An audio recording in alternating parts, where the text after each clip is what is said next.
आलेली गर्दी संविधान प्लस तुमच्या वयाला मान सन्मान देणारा आलेली ही गर्दी आहे। आज तुम्हाला मोर्चाचं नियोजन होताना अशा प्रकारचे आपले थोडं म्हणजे का अडचण झाली। सगळ्यांनी आम्ही ठरवलं होतं की आपण उद्यानमधून मोर्चा काढायचा आणि पूनम गेटपर्यंत मोर्चा काढायचा। तर ते असं ठरलं, मला लोकांचे सगळे फोन आले, आम्ही पुतळ्याजवळ आलो। काय लोकांचे तिथून फोन आले की मला उद्यान खूप लांब आहे, एवढं लांब मी कसं चालायचं, तरी चालले। मग मी काकांना फोन केला की काका सगळी जनता, सगळे तुम्हाला मानणारा वर्ग, सगळे संविधान प्रेमी पुतळ्यापाशी येऊन थांबलेत, तर तुम्ही इथं अर्जंट गाडीत बसा आणि या। पण हा आमचा भीमयोद्धा ना ऐकणारा उद्यानपासून छत्रपती शिवाजी महाराजांच्या पुतळ्यापर्यंत चालत आला, तिथून परत थोडं गाडीत बसून परत आंबेडकर पुतळ्यापर्यंत चालत येऊन आज पूर्ण हा मोर्चा 86 वर्षाच्या योद्ध्याने चालत गेला। प्रथमतः मी सलाम करतो या मंचावर उपस्थित असलेले आमचे ॲडम मास्तर, आमचे सुभानजी काका बनसोडे यांच्या नेतृत्वाखाली जो मोर्चा निघाला, तुम्ही सर्वांनी इथं कुठल्या पक्षाचे लोक नाहीत किंवा कुठल्या जाती धर्माला विरोध करणारे हे लोक नाहीत, हे सगळे संविधानप्रेमी लोक आहेत। माझं तुम्हाला एक सांगणं आहे, मी सकाळीच काल रात्री आमचे मोठे बंधू गौतम मसलखान यांचा एक मला मेसेज आला, तो मेसेज मी वाचला। तो मेसेज असा होता की बाबा एका माणसाने जर एका कुत्र्याला जर दगड मारला किंवा 8-10 लोकांनी, तर ते कुत्रा दगड खाते आणि पळून जाते।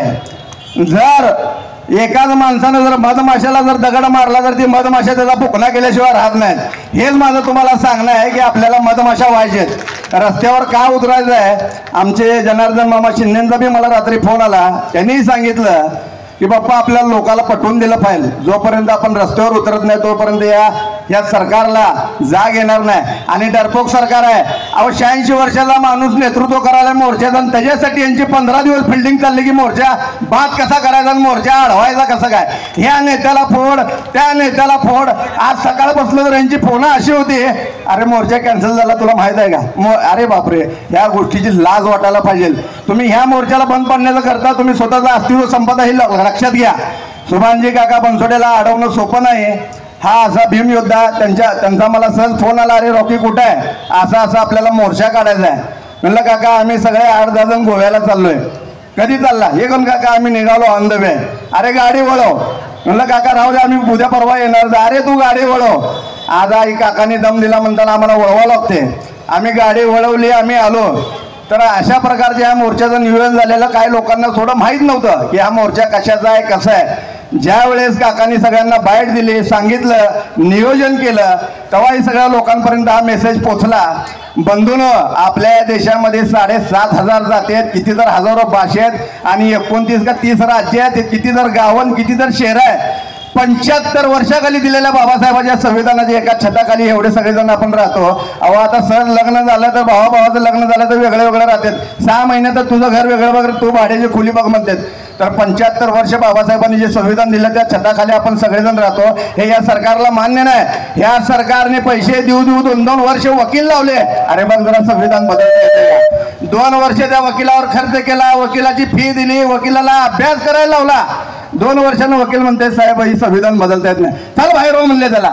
तर माझं तुम्हाला सांगणं, संविधान बदलणं सोपं नाही, पण या सरकारची अशी भूमिका आहे, RSSची अशी भूमिका आहे, पहिला डवचून बघते, त्या डवचल्याला पचले की मग पुढं जाते, पुढं झाले घरावर जातात, घरावर गेले गच्चीवर जातात, घरात कब्जा करतात, असं आहे।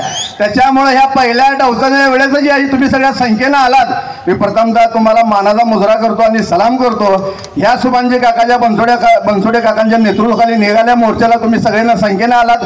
परत एकदा मी तुम्हाला तुमचे अभिनंदन आणि तुमचे आभार मानतो व माझे 2 शब्द संपवतो। जय भीम, नमो बुद्धाय। आज या कलेक्टर कचेरीला येऊन धडकला। आताच माझ्या अगोदरच्या वक्त्यांनी सांगितलं, संविधान बचाव कशासाठी, संविधान बचाव तुमच्या माझ्यासाठी, तुमच्या माझ्या लेकराच्या भविष्यासाठी, भविष्यात उद्भवणाऱ्या मॉब लिंचिंगला थांबवण्यासाठी, मुस्लिमांवर होणाऱ्या अन्याय अत्याचाराला विरोध करण्यासाठी, दलितांवर होणाऱ्या अन्याय अत्याचाराला विरोधात करण्यासाठी, तुमचं माझं अभिव्यक्ती स्वातंत्र्य अबाधित ठेवण्यासाठी संविधान बचाव मोर्चा आहे। मला आज या मोर्चाच्या माध्यमातून, उपस्थित या बांधवांच्या माध्यमातून एक तळीपाराला आणि एका ग्रहस्थीत तुटलेल्या पंतप्रधानाला या ठिकाणी आव्हान करायचं आहे, तुम्ही हे जे लांछन लावलेलं आहे अबकड वर्गीकरणाचं, आमच्या या मागासवर्गीय समाजामध्ये जो वाद पेटवण्याचा तुम्ही हा विडा उचललाय, त्याला इथला हा समाज बोली पडणार नाही. दुसरी गोष्ट, आज आपण संविधान सन्मानाच्या भाषा करतोय आणि संविधान सन्मान, संविधान बचाव आपल्याकडनं होत नाही. माझ्या अध्यक्षांना विनंती आहे, इथं काँग्रेसचे अध्यक्ष आहेत, राष्ट्रवादीचे आहेत, अजून भरपूर पक्षाचे अध्यक्ष आहेत. अध्यक्ष, तुमच्या वरिष्ठांना विनंती करा, संविधान हे सगळ्यांना समान अधिकार देतं. तुमच्यातल्या पहिल्यांदा हे अनुसूचित जाती जमाती VGNT सेल बंद करा. तुम्ही संविधानाची भाषा करताय तर तुमच्यातले सेल बंद झाले पाहिजे, कारण संविधानाने सर्वांना एकत्र येऊन समान अधिकार दिलेला आहे. त्यासाठी या स्टेजवरून मी ते आव्हान करतोय, ते अंमलात आणतील मला मान्य आहे. आज या ठिकाणी या सोलापूरचा बुलंद आवाज आपल्या माझ्या पाठीमागे बसलेला आहे. ज्या पद्धतीनं त्यांची आंदोलन होतात, आज मला या सगळ्या बसलेल्या आंदोलकांना एक महत्वाचं आणि एकदम साधं छोटंसंच म्हणणं मांडायचं आहे. आज हे आंदोलन जे थोडक्यात आहे ते उद्या प्रचंड आक्रोशाने समोर आलं पाहिजे आणि यामध्ये प्रत्येक सामाजिक कार्यकर्त्यापासून जेवढे पक्ष जे समविचारी आहेत ती सगळी पक्ष याच्यामध्ये सामील झाले पाहिजेत. मुळात या RSSनं, या RSSच्या उपशाखा असलेल्या ABVPनं, हिंदू महासभेनं आणि सनातनी संस्थांनी अनेक वेगवेगळ्या पद्धतीची रोपं पेरलेली आहेत. ती तोडायची असतील तर त्याला फक्त उत्तर देणारा एकच सक्षम नेता आहे, एकच सक्षम विचार आहे, एकच सक्षम आयडिओलॉजी आहे, ती म्हणजे आंबेडकरवादी आयडिओलॉजी.